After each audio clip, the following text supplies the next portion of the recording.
Hello and welcome to a Books I've Read Part 3 for 2023. Hopefully better late than never. I have two other parts for the books that I've read in 2023 and I'll post a link down below to those videos as well.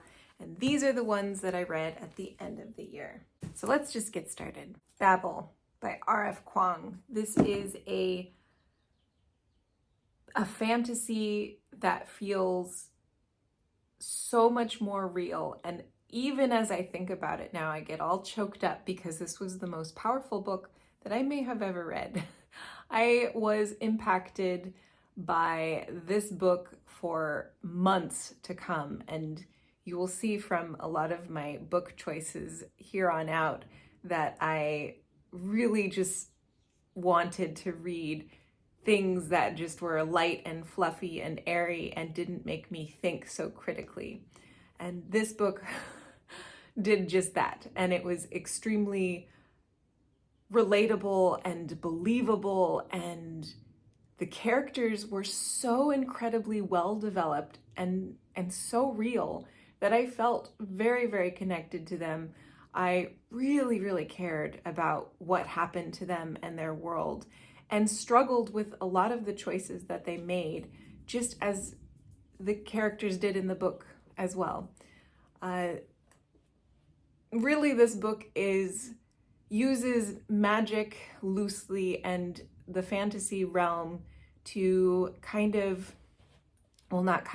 to really just lay out the destruction that colonialism can leave in its wake, basically. And I mean, that's like, I'm so afraid to describe this book because I feel like I don't have the proper words to really express myself and all of that this book means. It's just so powerful. I have to say, I have 5 pages left. This book was so emotionally challenging that I was terrified to read the end. I knew what was coming. I knew what was going to happen, and I really should just revisit it. Now it's been many, many months since I've read this book, and so maybe that little bit of distance will help. And I feel like such a coward because the things that the characters go through in this book, they don't get to escape from. Like, this is their reality. And this is a true story about humans all over the world. This is not the fantasy aspect of it. And again, I'm being really vague and ambiguous, and I apologize. And so I feel like a little bit of a coward for being able to just pull myself out of it and to not have to face this reality. It's a hard reality. And anyways, but it's so powerful. So this is an incredible book. I highly recommend it. It's a very well built, I mean, it's a well built world because it is a real world. It is a fantasy, but it doesn't feel like a fantasy. There's just little bits of magical elements to it, but that's it. And I feel like I'm doing a very poor job of explaining this book. I feel a little bit cautious about how I describe this book. It's just really powerful. So to give a very brief synopsis, it is set in the late 1800s, I believe, in England, mostly. There's a little bit of China, and then specifically in England, there's a little bit of London, but mainly in Oxford, at Oxford University, where all these students have, the main characters are a part of this Babble program. The Babble program is where the fantasy kind of comes in, because basically they're making these silver bars and using words to infuse these bars with power so that they make your car move, or your wagon move faster, or your house to be safe, or your food to be really tasty, just all these things. And it's a huge moneymaker. And so the Babble program is very prestigious. However, it incorporates a lot of people from around the world that speak other languages, because language is really important. And you actually learn a ton about language in this book. And so if you have any interest in that, then this would be a fascinating book to read. There's so much linguistic information in this book that's really amazing. This author knows so much about linguistics and the world, and she's such an exquisite writer. I would almost argue that she's a magician herself with words. And anyways, so it's just about their journey, the prejudices that they face, the realities that they kind of come to realize, and their journey. And these 4 core students, they're young, and you grow up a little bit with them, and they all react and respond differently to the things that they learn and discover about how the world works. And they also internally, there's a struggle within themselves about how they should respond and how they want to respond. And so it's really interesting. There's so many different ways people respond to these realities. And I feel like the author captured all of them very well and was respectful in the decisions that the characters made. So that's Babel. Holy cow, what an incredible book. After that, I finally read the second book in the Thursday Murder Club, which is this one here.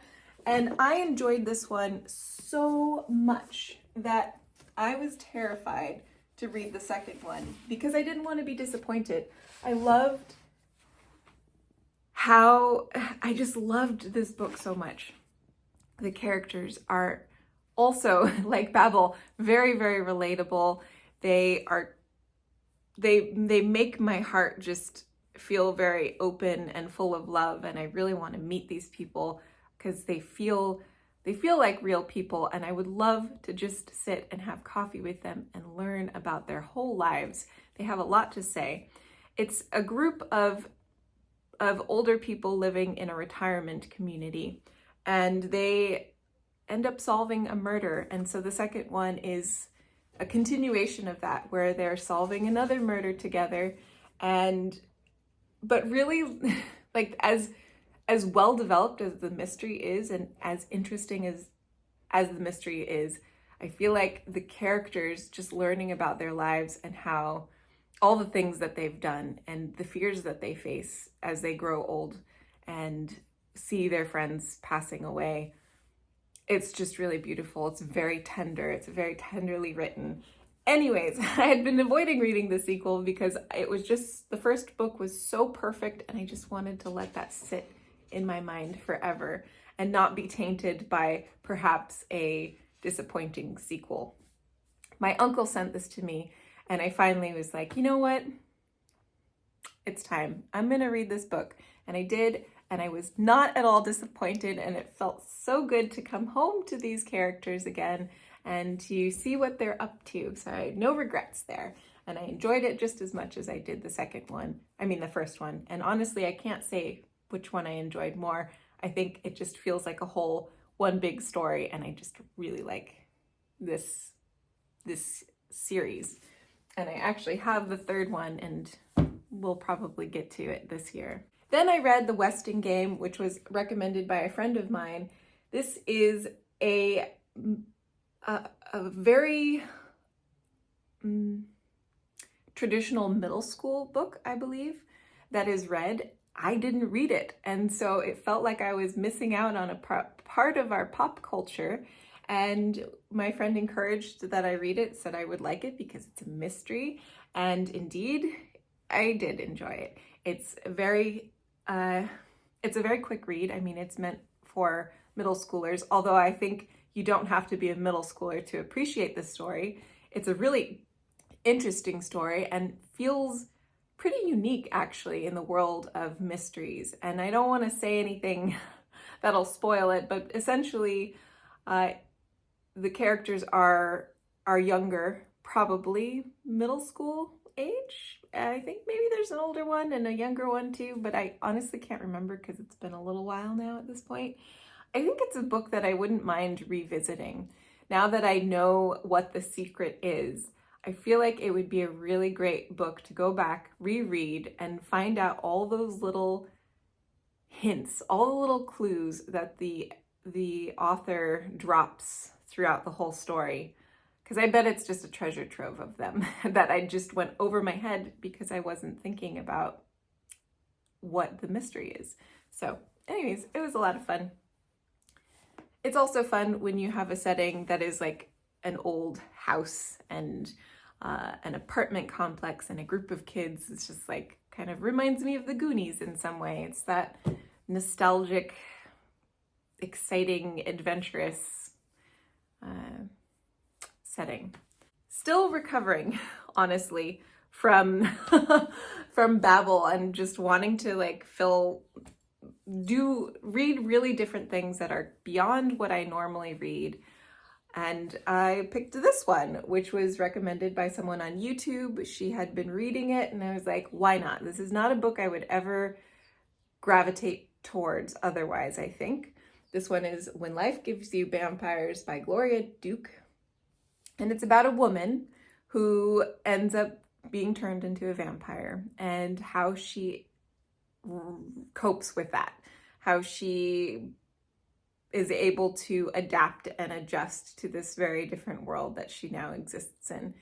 And initially I was like, oh my gosh, I cannot relate to this character at all. The language that it's from a first person perspective, she uses like and lots of slang terms and is always texting and is just like not someone that I felt super connected to. And I was like, I don't know if I'm going to be able to enjoy this book, but I kept reading. It's really easy to read. I actually just read it in a day, essentially, and ended up really liking it and finding that the character was a lot more relatable than I realized. And the big theme in this is her coming to accept herself and love herself. And she's obsessed with her weight. She's obsessed with how she looks. And now she's stuck as a vampire. She's basically immortal. This is the body. This is how she looks for the rest of her life. And that's really hard for her to rectify. There is also some romance and so she falls in love with someone, but she also falls in love with herself and accepts who she is, which is really beautiful and something I think that all of us could relate to, honestly. Then I read Jonathan Strange and Mr. Norrell at the recommendation of a friend again, and holy cow.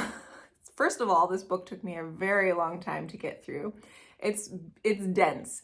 This book is also, I'm trying to find there's footnotes almost on every page, but some of them are huge and they go on for 2 pages because this world is so well created and established. Again, it's set in the 1800s. I can't remember, maybe late 1800s. Oh, maybe early 1800s actually. Anyways, it's in this world in England, in the whole world actually, but it's set in England specifically. Magic is a part of the culture. However, it's theoretical magic. No one has actually practiced real magic in a long time, and I can't remember the specific amount. And essentially, these 2 people surface, Jonathan Strange and Mr. Norrell, who actually practice magic, who actually can take all the books and all these rules and ideas and theories and apply them into a practical way and make magic real. And magic hadn't been seen for a very, very long time. So this kind of hits the world, takes the world by storm. And it's this book is simultaneously exceptionally mundane and very epic. And I know that's really contradictory, and I hope I can explain what I mean a little bit, but it doesn't feel like this author is following the traditional story arc where, you know, you have the ascending story that ends up peaking at a climax and then resolves. I think most books have a very clear story arc. This book is more like a journal, actually, in some ways, a telling of just these people, their experiences, and some of it that is recorded is really dull. Like, here's a person sitting in his office drinking tea and nothing happens. But somehow that moment is so fascinating. And then it's followed by a footnote to like describe the book that they're reading and when it was published, even though it's a made up book, or the tea that they're drinking, and so on and so forth. And it's so fascinating. It feels like you're doing research, I think, a little bit. And it's just a cool method of storytelling. And the characters are really interesting because they're just very much human, and they make a lot of mistakes. They do a lot of things that I don't like, and they do a lot of things that I do like. And sometimes I really hated them, and sometimes I really liked them, and sometimes I didn't care at all about what happened to them, and sometimes I cared a lot about what happened to them. They are flawed, and I think that's also just really a cool way of it's like, okay, I know a lot of characters have flaws, and that's a part of the charm or why we can relate to them, but some characters, the flaws just feel like, I feel like this character's flaw, while extremely relatable, and I think we all face challenges of loving ourselves and the way we look and who we are, it still feels a little bit tropey. Like, it's an easy flaw to hone in on. Whereas the flaws of these, they're not as appealing in some way, but they're still really relatable. Like, the characters can be extremely selfish, and you're just like, oh, come on. Or they can be really hard-headed, or I don't know. It's just a really well-written book. And again, now that I'm talking about it, I find myself wanting to read it again because I feel like there's probably been so much that I've missed in this book as well, because it is really, really, really dense. And yeah, so it was a great book. I think the Babble and this book were probably the most interesting and impactful books that I read in 2023, or at least in the third part. I don't remember the other two parts, all the other books that I read. Anyways, moving on.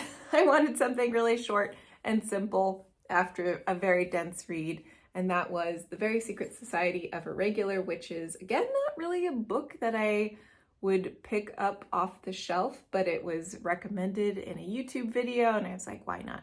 And this book is very light and fluffy and charming, and it's very much a happily ever after. So if you want everything to be perfect and everything to resolve beautifully, this is a book that you should read. If you want to just be cozy and comfy and warm fuzzy and not have to think critically about the world or yourself, just read this book, because I think that it will do that for you. And it's about a woman specifically that practices witchcraft, although in this world, again, I think it's set in England, but modern, contemporary. In this current world, witches are no good. And so all these witches live very, very secret lives. They do not tell anybody that they're witches. They're not even allowed to interact with other witches because they're concerned that all that magic together will make them more obvious to the general public. And so they live very, very isolated lives, very lonely lives. And it's sad because this particular witch here, I forget her name, is Mika Moon. She has a YouTube channel where she makes pretend potions and is all like a witchcrafty YouTube channel and is very successful. And so she pretends on YouTube to be a witch so that she can share a piece of who she actually is with the world without being identified as a real witch, because in her videos, no one would actually ever believe it, but they still really love her channel because it's very whimsical and cozy and comforting.